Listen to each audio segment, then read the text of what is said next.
Hey guys, in this video, I'm going to show you how you can use the Apple Stocks app so that you can track and keep up to date with all of your investments. And it's really straightforward, so let's get into it. Okay, so if you do have an iPhone, you should already actually have the Stocks app pre-installed onto your phone because it's one of the default apps that actually come with the iPhone. But if you don't have that, what you can do is actually go over to the App Store, go ahead and type in Stocks, and click search, and it will actually be the top result in the search bar other than the sponsored ads up there.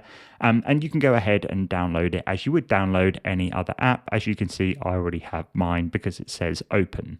Now, when you actually first click into the app, what you should see is a screen a little bit like this. And basically the first thing that we're actually going to want to do is add a stock to be able to track. So as you can see, it says that we have no symbols and we need to add symbols to see price quotes. So if I go ahead and click add symbol, and let's go for Apple stock and make sure we click the right one, which is this AAPL on the NASDAQ.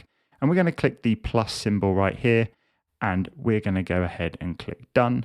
And what that's going to do is add the stock to our little bit of a tracker. So that's the first step. One thing that you can do from here is actually go ahead and click into the stock. And what that's going to be able to do is show you the chart on how well it's doing. So we can have a look at how it's done over the last year, last 2 years. We can see how it's doing on the current day. And then down below, what you actually also have is some news all related to that stock, which is really nice to have. So you can go ahead and keep track with all the latest developments that come up with that company.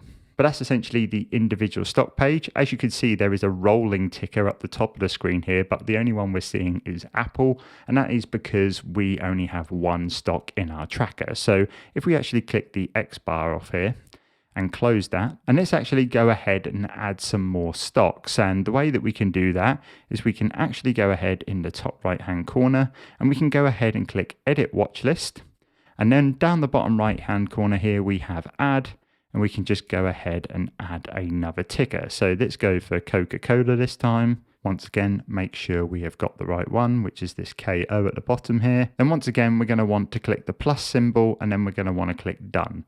And as you can see, it has now brought in the Coca-Cola stock into our tracker. Once we confirm that and click done, we're going to be able to see the two prices next to each other. Now, one thing that we could do, let's say we wanted to track cryptocurrency, but we didn't want to keep it in the same list as our actual stocks.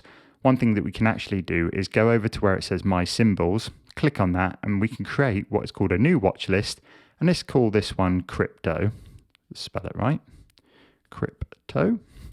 Click save, and then we can go ahead and add, let's say, Bitcoin. So we just go ahead and click the tick, and then let's go ahead and add Ethereum, and then click done. So as you can see, you've got your crypto in one, and then you've got everything joined together in another one. If you wanted to separate the Apple and the Coca-Cola by themselves, you can obviously go ahead and create another stocks watch list. Click stocks, add that, and then we can go ahead and add Apple to that list, and you'll be able to separate it out just like I've shown, and then you'll be able to switch between the two, and then you're going to be able to see everything in one place. Now, I guess the final thing that you would probably want to know how to do is actually remove a symbol from your ticker. And that is very simple. All you need to do is pick the one that you want to remove. So let's go ahead and remove Apple from our list right here. All you need to do is swipe from the right on that, and then it will just remove it. Or if you swipe just slightly right, you'll be able to go ahead and click the bin option. You can actually go ahead and share the stock as well. But if you want to remove it, like I say, we go ahead and click the bin option, and then that will remove the stocks. But essentially, that is how you use the Stocks app on the Apple iPhone. It's a really handy and simple to use tool just to keep track of your investments. Hope this video helped, and I'll see you in the next one.